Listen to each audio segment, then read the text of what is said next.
Shalom, selamat pagi Bapak Ibu dan saudara-saudara sekalian. Senang sekali bisa berjumpa lagi di dalam perenungan firman di pagi hari ini ya. Tema firman Tuhan pada pagi hari ini adalah rencana Tuhan adalah rencana untuk kesejahteraan dan bukan untuk kemalangan. Firman Tuhan terambil dari Yeremia 29 ayat 11, demikian bunyinya. Sebab aku ini mengetahui rancangan-rancangan apa yang ada padaku mengenai kamu, demikianlah firman Tuhan, yaitu rancangan damai sejahtera dan bukan rancangan kecelakaan, untuk memberikan kepadamu hari depan yang penuh harapan ya. Nah, Bapak Ibu dan rekan-rekan yang terkasih di dalam Tuhan, kita mungkin menghadapi hal-hal yang tidak terduga di dalam hidup kita, yang tidak kita harapkan, yang mungkin mengganggu rencana kita dan membuat kita tidak nyaman, bahkan mengalami penderitaan ya. Mungkin tiba-tiba kita mengalami masalah, kita kehilangan pekerjaan, atau kita sakit, dan seterusnya ya. Nah, namun seringkali Bapak Ibu yang terkasih, di balik hal-hal yang tidak terduga tersebut, ternyata ada belas kasih, anugerah, dan pertolongan dari Tuhan ya. Sebab rancangan Tuhan seperti firman Tuhan tadi katakan terhadap kita semua orang-orang yang percaya kepadanya itu adalah rancangan damai sejahtera dan bukan rancangan kecelakaan.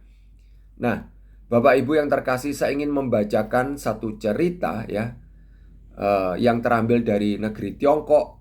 Cerita ini tentang seorang yang bernama Shaoli ya. Nah, suatu saat Shaoli itu sedang berjalan ya dari rumahnya ke satu pusat perbelanjaan yang tidak terlalu jauh dari rumahnya, kira-kira beberapa ratus meter gitu ya, setengah kilo gitulah ya, nggak sampai 1 kilometer begitu ya. Karena dia mau membeli sesuatu di pusat perbelanjaan itu ya. Nah, ketika dia sedang dalam perjalanan ke pusat perbelanjaan itu, tiba-tiba dia merasa sakit yang menusuk perutnya ya. Perutnya sangat sakit ya, sampai-sampai dia sudah tidak kuat berjalan. Dan singkat cerita akhirnya dia memutuskan untuk pulang ya. Pulang kembali ke rumahnya ya. Nah, sampai di rumah ya, akhirnya dia berdoa, kemudian dia minum obat ya, obat penghilang rasa sakit. Lalu dia berbaring tidur. Dan singkat cerita kemudian dia ternyata ketiduran sampai kira-kira 2 jam ya. Nah, setelah itu ya, tiba-tiba dia dibangunkan oleh suatu sirene. Sirene dari mobil pemadam kebakaran ya. Sirene mobil pemadam kebakaran tiba-tiba itu berbunyi sangat keras. Dan dia kaget, dia bangun. Lalu dia keluar dari rumahnya, dia mencari tahu ada apa gitu ya. Nah, ternyata dia melihat ada api membumbung ya. Api yang besar membumbung dari pusat perbelanjaan di mana dia mau pergi sebelumnya beberapa jam yang lalu gitu ya.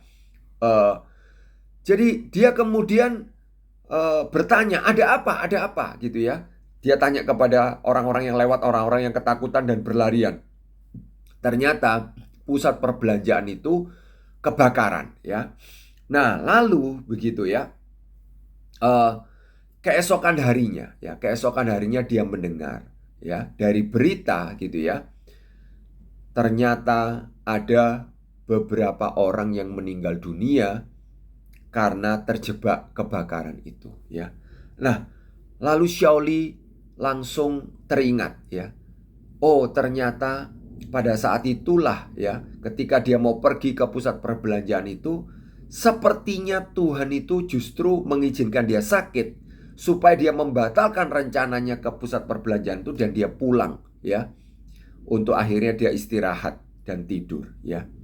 Dari situ dia bersyukur ya.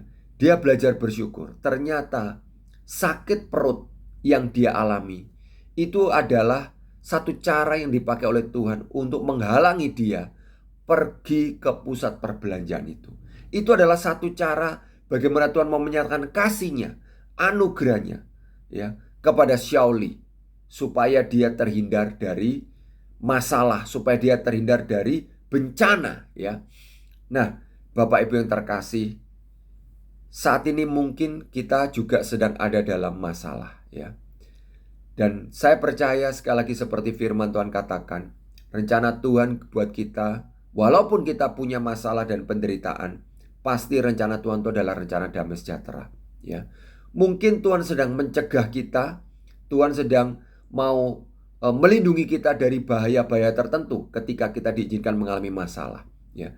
Atau mungkin Tuhan punya rencana yang lain yang saya juga belum tahu, tetapi saya percaya rencana-rencana itu pasti adalah rencana damai sejahtera dan bukan rencana kecelakaan. Semoga firman ini menguatkan Bapak, Ibu, dan rekan-rekan sekalian ketika kita sedang susah menghadapi masalah dan penderitaan. Biarlah kita boleh tetap percaya Tuhan pasti punya rencana yang baik, dan Tuhan rencananya jauh melebihi kemampuan kita untuk memahami saat ini. Dan biarlah kita dihibur, kita dikuatkan untuk tetap setia mengikut Tuhan, ya. Kiranya Tuhan memberkati Bapak, Ibu, dan saudara-saudara sekalian. Shalom.